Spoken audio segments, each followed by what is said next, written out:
और एलएसी पर चीन से तनातनी के बीच की एक बड़ी खबर आ रही है। सेना के सूत्रों का कहना है कि कल से अब तक हो रहे समझौते की कोशिश का कोई खास असर नहीं हुआ। सीमा पर हालात तनावपूर्ण बने हुए हैं। बातचीत से हालात में कोई बदलाव नहीं आया। न सिर्फ लद्दाख बल्कि वास्तविक नियंत्रण रेखा के और हिस्सों में भी अब सेना अलर्ट मोड में आ गई है। आपको बता दें इस वक्त की बड़ी खबर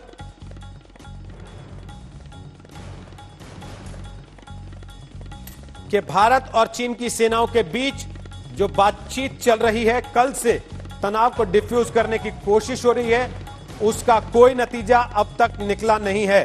अभी तक तनाव बरकरार है। और साथ ही आपको बता दें हमारे सहयोगी जितेंद्र इस समय हमारे साथ आ गए हैं और जानकारी लेकर उनसे एक बार हम बात कर सकते हैं। जितेंद्र, जल्दी से अपडेट दे दीजिए, फिलहाल एलएसी पर क्या चल रहा है?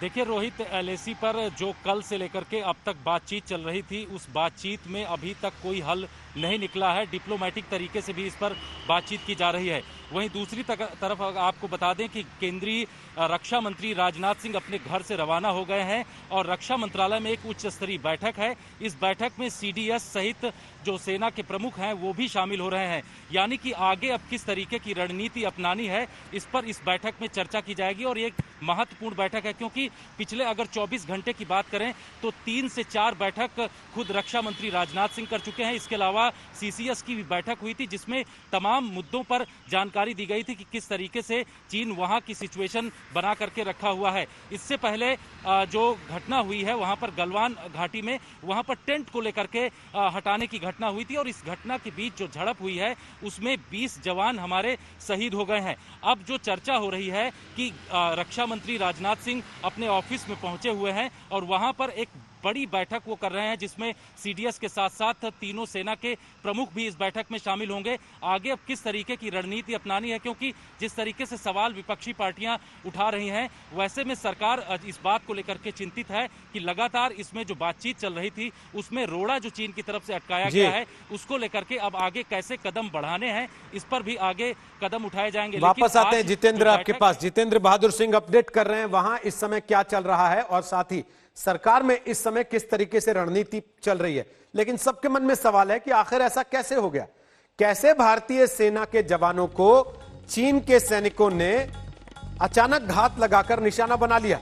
तो हम आपको बताते हैं पूरी इनसाइड स्टोरी क्या थी, गलवान में आखिर हुआ क्या था। बातचीत के लिए भारतीय सैनिकों का एक दल चीनी कैंप में गया था। बातचीत लगातार पिछले कई दिन से चल रही थी और इस बातचीत की अगुवाई सीओ कर रहे थे। वो अपने सैनिकों के साथ बिना हथियार के वहां गए थे चीनी कैंप में ताकि बातचीत के जरिए उनको पीछे जाने के लिए मनाया जा सके। सेना हटाने पर सहमति बन चुकी थी, इसलिए यह भारतीय दल बातचीत करने के लिए गया था और इस बात को सुनिश्चित करने गया था कि चीनी सैनिक वहां से पीछे हटेंगे। जिस चीनी पोस्ट पर यह झड़प हुई वहां रोजाना कर्नल स्तर की बातचीत हो रही थी।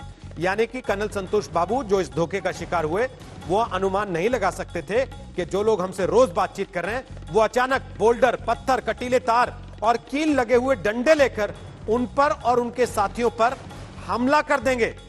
हमले के बाद सीओ और हवलदार को लेकर जवान तुरंत वहां से हट गए थे, लेकिन उसके बाद 40 मिनट के अंदर भारतीय जवानों ने पलटवार किया इन चीनी सैनिकों पर जिन्होंने उनके कमांडर पर हमला किया था। इस हमले में चीन के 50 से ज्यादा सैनिक बुरी तरह से जख्मी हो गए। जो भारतीय सैनिकों ने पलटवार किया और भारत के पलटवार से घबराकर चीनी अफसर ने शांति का हाथ भी उठाया। इस पूरी परिस्थिति के दौरान ऐसी भी स्थितियां आई हैं। अब इस मामले को लेकर क्या झूठ और क्या सच चल रहा है वो ये भारतीय सेना ने 2 बार घुसपैठ की, ये कहा जा रहा है चीन की तरफ से, फैलाने की कोशिश की जा रही है। लेकिन सच ये है कि भारतीय कैंप बातचीत के लिए, भारतीय टीम बातचीत के लिए चीन के कैंप में गई थी। झूठ फैलाया जा रहा है कि भारतीय सेना ने हमले के लिए उकसाया चीन को, लेकिन सच यह है कि भारतीय दल पर, कमांडिंग ऑफिसर पर पहले चीन के सैनिकों ने धोखे से वार किया, वो केवल बातचीत करने के लिए गए थे। झूठ यह भी फैलाया जा रहा है कि भारतीय सेना ने 15 जून के समझौते को तोड़ा था, जबकि सच यह है कि समझौते के मुताबिक चीन पीछे नहीं हटा बल्कि चीन ने हमला कर दिया भारतीय दल के ऊपर। आखिर चीन तिलमिलाया क्यों हुआ है, यह भी आपको जान लेना चाहिए। चीन तिलमिलाया हुआ है क्योंकि भारत की ओर से सीमा पर सड़क बनाई जा रही है, क्योंकि चीन उधर से सड़क बना रहा है, इसलिए भारत ने भी अपने कदम आगे बढ़ाए हैं। दूसरी वजह है कि पीओके में भारत की धमक बढ़ रही है और इससे चीन काफी हद तक परेशान हो चुका है, लिहाजा चीन का फ्रस्ट्रेशन अब और हिस्सों में भी दिखाई पड़ने लगा। तीसरी वजह है कि कोरोना पर कूटनीतिक घेरेबंदी हो चुकी है चीन की, दुनिया भर से चीन को लताड़ पड़ रही है और इसकी वजह से चीन इस समय चिढ़ा हुआ है।